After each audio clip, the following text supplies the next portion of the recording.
We have covered the main features of Skype for Business in the previous video. We're introducing Skype meetings in this one. Skype meetings look similar to what we have shown in the previous video, but they do give you additional options, and you can turn a normal chat audio or video conversation into a Skype meeting. You can set up an ad hoc Skype meeting by clicking on this button and selecting Meet Now. One of the options you get now is the option to record the meeting. We'll cover that later in this video. Please note that you can schedule an ad hoc Skype meeting using the mobile application. The most common way to schedule a Skype meeting is by using Outlook. Just open Outlook and go to your calendar.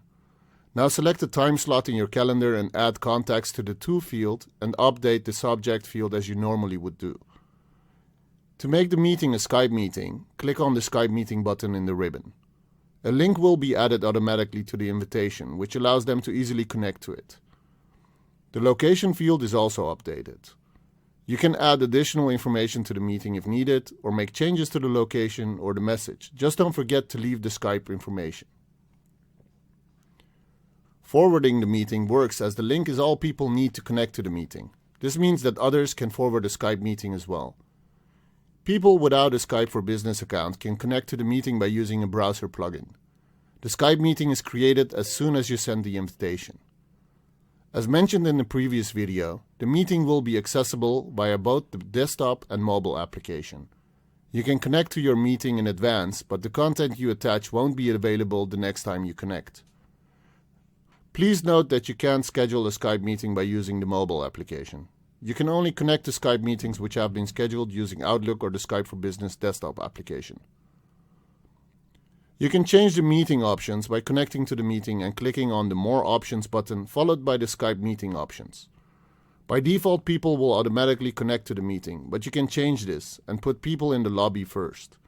This means that you or another presenter has to allow them in when the meeting starts.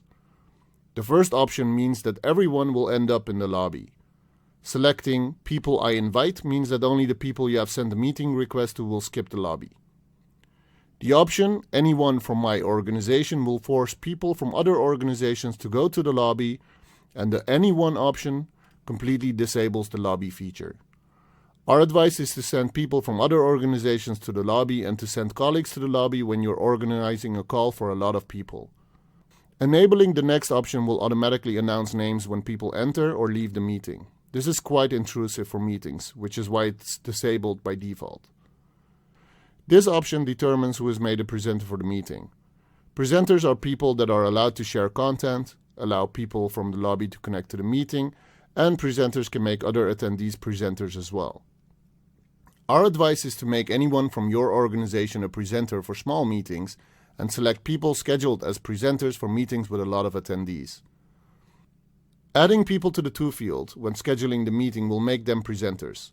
Just click on To see the other option. People you add to the optional field will be considered attendees. The next option can be used to allow others to annotate PowerPoint presentations. The last option you have is to allow people to look at content on their own. They can then privately browse a PowerPoint presentation. Please note that you can't reach these settings for Skype meetings when using the mobile application. You can join meetings scheduled in your Outlook calendar by opening them and clicking on the Skype meeting link. You can also use the desktop application by clicking on this button, selecting the meeting and clicking on Meet Now. You are now connected to the meeting with the full audio and video experience. Attendees will be muted as soon as they connect, and they have to unmute themselves manually. Connect to Skype meetings when using the mobile application by tapping this button in the top right corner. Your meetings should show up here, and tapping the Join button will connect you to the meeting. When scheduling a Skype meeting via Outlook, a link is added to the meeting. You can also create a link for a Skype meeting you have set up ad hoc. Just click on the More Options button and select Meeting Entry Info.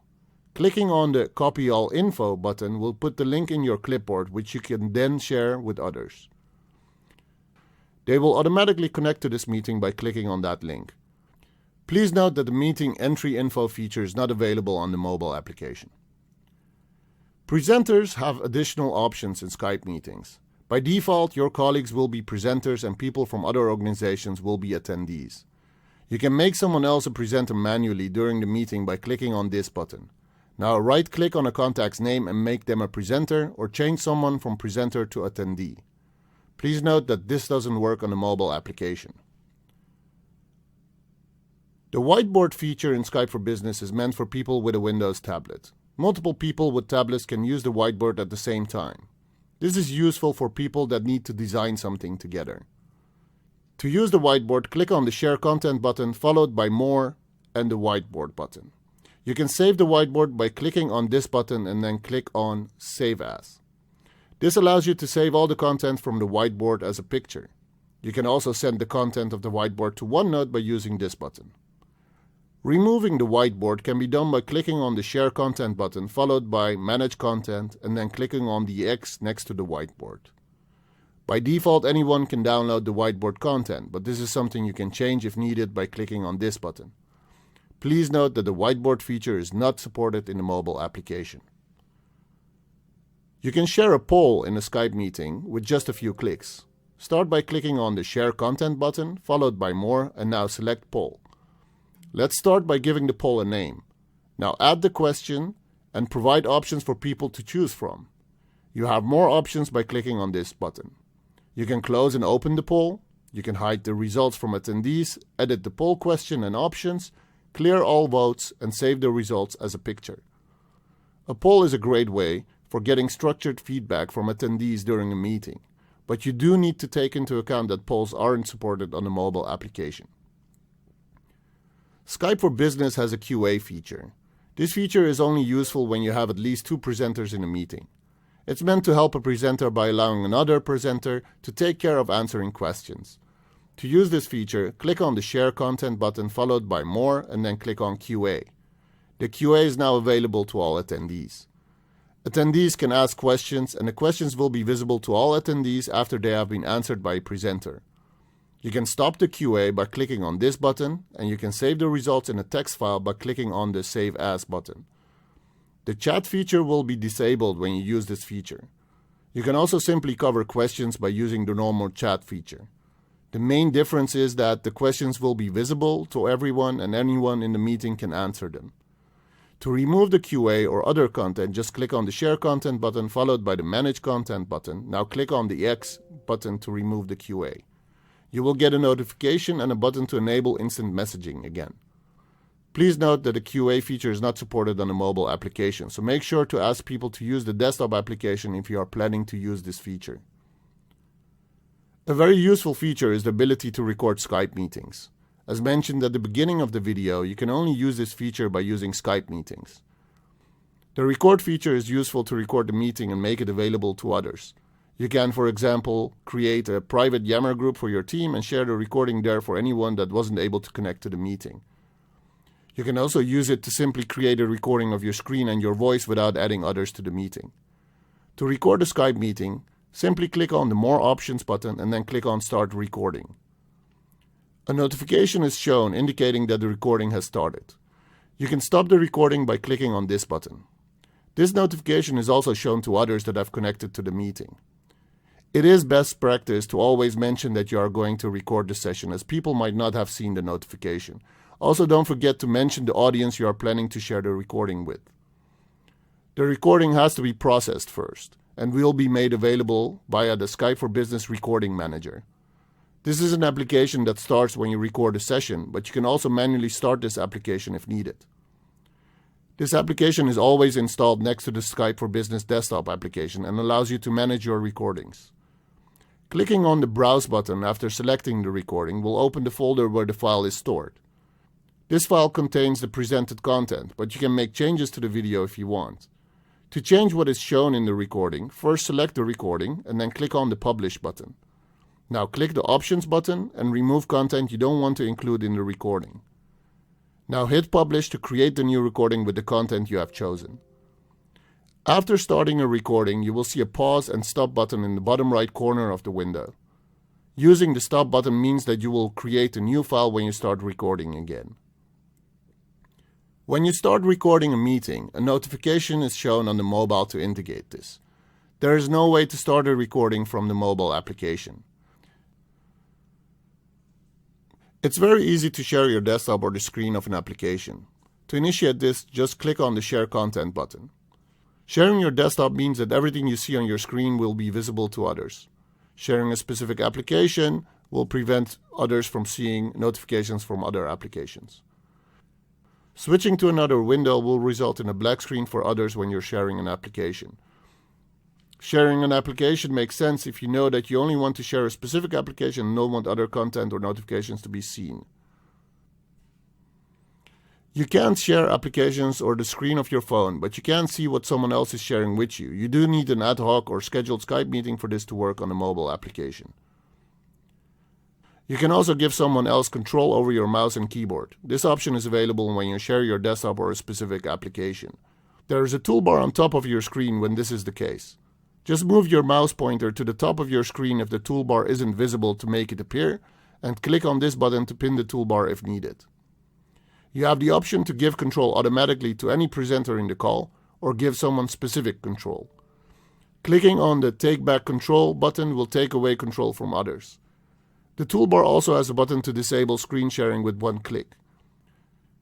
You can present a PowerPoint presentation by clicking on the Present Content button, followed by Share PowerPoint Files.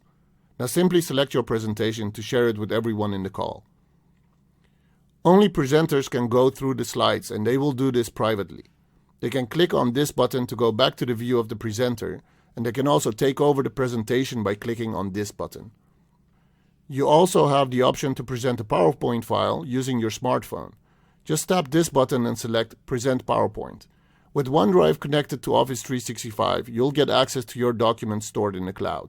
Take over the presentation if needed by tapping Actions, followed by tapping Take Over as Presenter. This gives you control over the slides of the presentation. You can't manage the content in a Skype meeting using the mobile application. Files can also be attached to the meeting. To do this, just click on the Present Content button and select Add Attachments. By default, everyone can see and download the attachments. To edit these settings, click on Manage Content and look for the file that was added. You can open the file by clicking on this button. Clicking on the Lock button lets you select who can download the file. You can select everyone, presenters, or organizers. You can remove attachments by clicking on this button, and this one allows you to download or rename the file. You can't present PowerPoint files that you have uploaded using this method. PowerPoint files you want to present have to be uploaded using the previous method. This feature is only used to share files as optional downloads. Please note that the attachments can't be seen on or downloaded to the mobile application. You can co-author documents with your colleagues and have the documents stored in OneDrive for Business. To do this, just click on the Present Content button and then select Co-author Office Doc. Now select the document stored in OneDrive for Business. You get a small Skype window and the document is shown in a separate window. You can move the Skype window by clicking and dragging the icon. Double-clicking on the icon will open the normal chat window. You can end the co-authoring session by clicking on this button, but keep in mind that this feature does not work on a mobile application. You can create your own notes or use shared notes while connected to a Skype meeting. Just click on the Present Content button and then select Own Notes. You have to select a notebook to store the notes. The note contains links to the content presented and all the files attached. Right-clicking on the files gives you the option to open them, and you can add more notes at the bottom of the page. Shared notes exist next to your own notes, so you can use both during the meeting. To create shared notes, click on Present Content, followed by Shared Notes. You can select an existing notebook or create a new one. You do need to give others edit permissions on the note if you want to capture the notes together, and you can add a personal message if needed. Just click on Share to make the note available. Please note that these features don't work on a mobile application. We have reached the end of this video. The next and final video of this series covers the settings you have in both the desktop and mobile application.